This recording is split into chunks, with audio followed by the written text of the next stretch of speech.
A congressional watchdog committee wants to grill Minnesota leaders about the state's multi-million-dollar fraud crisis. House oversight hearings start on Capitol Hill next week. The committee's Republican chairman just accused top Minnesota Democrats of being asleep at the wheel or worse. The first hearing comes less than 2 weeks after this video went viral. In it, a conservative YouTuber claims to have uncovered millions of dollars in daycare fraud. New tonight, WCCO's Jeff Wagner explains the high stakes heading into an election year. As a cold chill sets in on Minnesota, the national attention surrounding the state's fraud crisis has never been hotter. And next week, that spotlight will shine from Capitol Hill. There is now the public pressure to engage in those investigations and see justice done.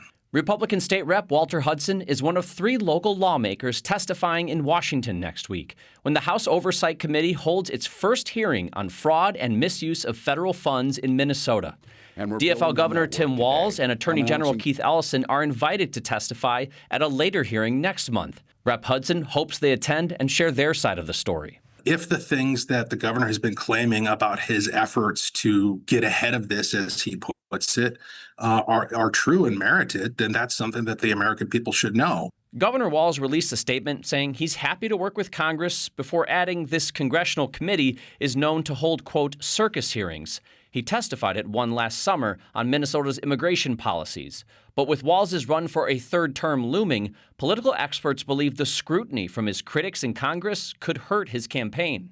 It's probably not worth it for him. Also, I'm not sure he's in a good position of being able to provide credible explanations regarding the allegations of fraud. He's really in kind of a tough situation at this point.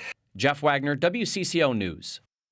The first hearing happens next Wednesday. It's not clear if the governor will testify next month. The Attorney General's team says he'll respond to the invite at what they called an appropriate time.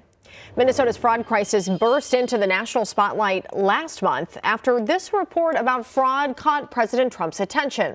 A conservative website claimed that local fraudsters had funneled money to terrorists in Somalia. That allegation hasn't been substantiated. Then late last week, this viral video about alleged daycare fraud turned up the heat. A conservative YouTuber said the child care centers he visited were empty. State regulators rechecked the daycares while also raising questions about his claims. In the last 3 years, federal prosecutors have charged more than 90 people with defrauding the state. The plots included stealing programs that fed kids, provided housing, and treated autism. Prosecutors have not filed any recent charges related to terrorism or daycare fraud. Stick with WCCO News for continuing coverage of the fraud investigations and fallout in Minnesota.